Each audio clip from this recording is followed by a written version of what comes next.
News 18 India।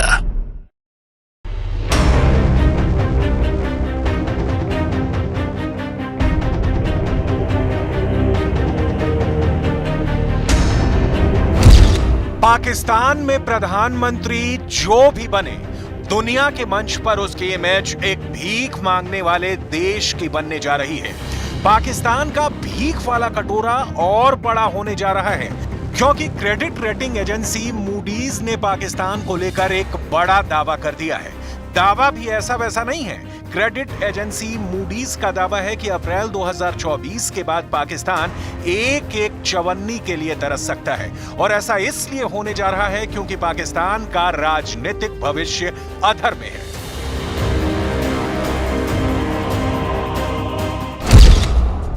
Global rating agency Moody's ने कहा है कि पाकिस्तान को आईएमएफ से नया कर्ज मिलने में परेशानी का सामना करना पड़ सकता है। यानी शहबाज शरीफ पीएम बने तो उनके हाथ में भी कटोरा रहेगा, नवाज शरीफ पीएम बने तो उनको भी कटोरा उठाना पड़ेगा, बिलावल को भी कटोरा उठाना पड़ेगा, और इमरान तो मुल्क का बंटाधार कर ही चुके हैं। पाकिस्तान का अगला प्रधानमंत्री जो भी बनेगा वो कटोरा लेकर तैयार खड़ा मिलेगा।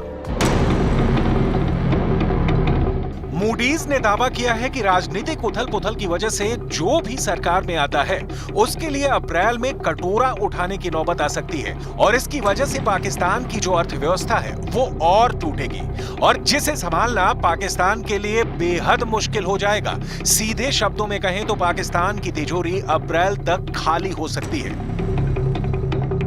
आलमी रेटिंग एजेंसी मूडीज ने पाकिस्तान के कर्ज लेने की रेटिंग मजीद गिरा दी है। ताहम कहा है कि आउटलुक मुस्तहकम है। मूडीज ने पाकिस्तान के कर्ज लेने की रेटिंग CAA1 से कम करके CAA3 कर दी है, जो डिफॉल्ट से सिर्फ 2 दर्जे ऊपर है। मूडीज के मुताबिक पाकिस्तान की ज़र मुबादला किल्लत और बैरूनी सूरत हाल से डिफॉल्ट का खतरा बढ़ा है। मूडीज का यह दावा पाकिस्तान के लिए खतरे की घंटी है, क्योंकि देश की अर्थव्यवस्था आईएमएफ के कर्ज के सहारे ही जैसे तैसे लुढ़क लुढ़क कर चल रही है। 2023 में ही पाकिस्तान को आईएमएफ से कर्जा मिला है, लेकिन 2024 के शुरू होते ही अब उसे फिर से एक बड़ी मदद की जरूरत है। पाकिस्तान के रुपए की हालत यह हो गई है कि उसकी कीमत भारतीय रुपए के मुकाबले 30 पैसे रह गई है। $1 के मुकाबले पाकिस्तान का रुपया 277 रुपए के लेवल तक गिर चुका है। पाकिस्तान में आर्थिक संकट ही नहीं है, बल्कि पाकिस्तान घनघोर राजनीतिक संकट के साथ भी जूझ रहा है। अब चाहे नवाज आ जाए या शाहबाज या फिर बिलावल, पाकिस्तान को भिखारी बनने से कोई नहीं रोक सकता। पाकिस्तान का कर्ज उसके जीडीपी की तुलना में तेजी से बढ़ रहा है, जिसकी वजह से पाकिस्तान कर्ज के दलदल में धंसता जा रहा है। यानी खर्चा रुपया और आमदनी चवन्नी भी नहीं रही। पाकिस्तान के इस हालात पर इस्लामाबाद के think tank Tabadlab की एक धमाकेदार रिपोर्ट है। इस रिपोर्ट में बताया गया है कि पाकिस्तान की अर्थव्यवस्था गहराई तक डूबती जाएगी और पाकिस्तान एक बड़े डिफॉल्ट की ओर बढ़ेगा। ये ऐसा चक्रव्यूह होगा जिसमें से बाहर निकलना नामुमकिन होगा। पाकिस्तान की इकॉनमी चारों तरफ से घिर चुकी है, उसे चीन दबाने की कोशिश कर रहा है। आईएमएफ तो है ही, पाकिस्तान की पॉलिटिक्स ने इस मुल्क को लूटने में कोई कसर नहीं छोड़ी है।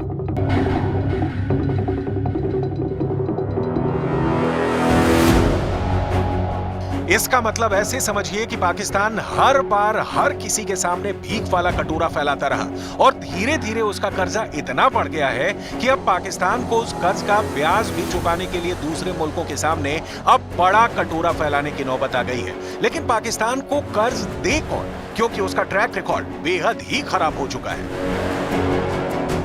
अवाम बहुत मजबूर है, गरीब परेशान अवाम जो है वो जलील हो रही है, कारोबार नहीं है, ठीक है, बेरोज़गार इतनी ज़्यादा है कि अवाम परेशान है। एक टाइम की रोटी कमाने के लिए बहुत मुश्किल इंसान को सामना करना पड़ा है। आईएमएफ की ओर से पाकिस्तान को $3 अरब की मदद मिली थी, जो अगले महीने खत्म हो रही है।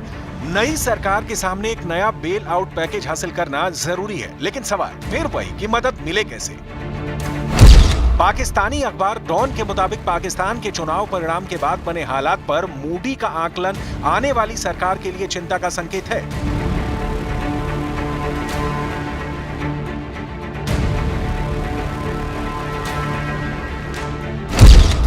आने वाले समय में राजनीतिक अस्थिरता की संभावना को देखते हुए मूडी के एक्सपर्ट ने क्रेडिट नेगेटिविटी दिया है, यानी पाकिस्तान की लाइफ में हर बात नेगेटिव हो चुकी है।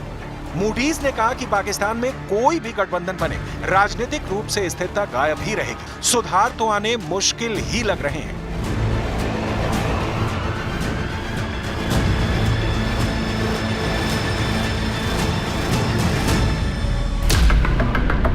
मूडीज की रिपोर्ट में कहा गया है कि साल 2024 में पाकिस्तान को करीब 49.5 अरब अमेरिकी डॉलर का कर्ज चुकाना है। इस पूरी रकम का 30% हिस्सा पाकिस्तान के कर्ज का ब्याज है। पाकिस्तान का कर्ज वाला प्रोफाइल बेहद चिंताजनक है। अब पाकिस्तान की पब्लिक क्या करे? आटा कितने में खरीदे? भूखा तो इंसान नहीं रह सकता। और बुनियादी चीजें भी अब पहाड़ जैसी कीमत में मिल रही हैं। हालत यह है कि बढ़ती आबादी को 2 जून की रोटी, कपड़ा और मकान तो छोड़िए, शिक्षा और दवाओं के खर्चे भी पाकिस्तान की पहुंच से दूर होते जा रहे हैं। लेकिन बावजूद इसके पाकिस्तान के नेताओं की अधूरी ख्वाहिशें खत्म होने का नाम नहीं ले रही हैं। मतलब जनता महंगाई और बेरोजगारी के दबाव से चिल्ला रही है तो चिल्लाए, लेकिन पाकिस्तानी नेता अपनी कुर्सी के इंतजाम में परेशान है। मुझे कहा गया है कि पहले 3 साल हमें दे दे, आखिरी 2 साल आप वजीर आजम बने।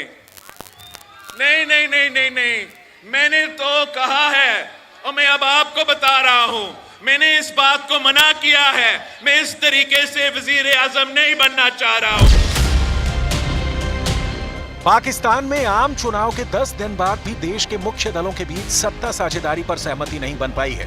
इस बीच पीपीपी के अध्यक्ष बिलावल भुट्टो जरदारी ने दावा किया कि उन्हें सत्ता साझेदारी का फॉर्मूला मंजूर नहीं है, जिसमें प्रधानमंत्री का पद उनके और पूर्व प्रधानमंत्री नवाज शरीफ के दलों के बीच साझा किया जाएगा।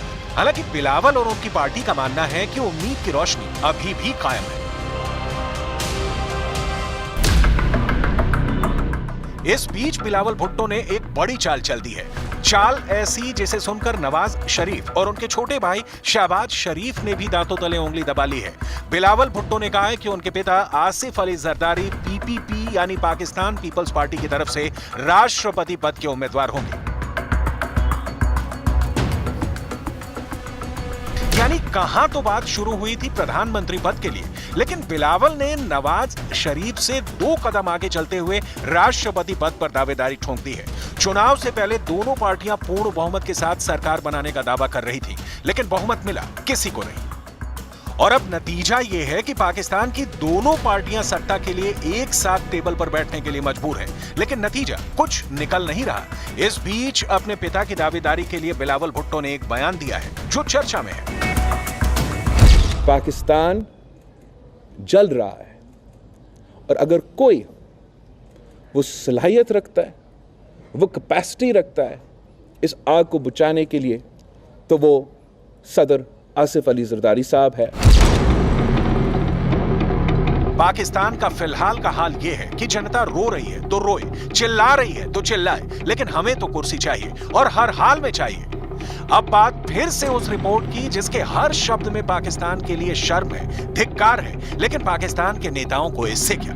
रिपोर्ट में कहा गया है कि पाकिस्तान की लोन प्रोफाइल चिंताजनक है और पाकिस्तान की उधार लेने और खर्च करने की आदत अच्छी नहीं है। पाकिस्तान को बढ़ती आबादी की जरूरतों को पूरा करने के लिए पैसों की जरूरत है, जो कि पाकिस्तान के पास है नहीं। तो क्या फिर से पाकिस्तान को अपने कटोरे को उठाना पड़ेगा? लेकिन सवाल फिर वही कि उधार देगा कौन?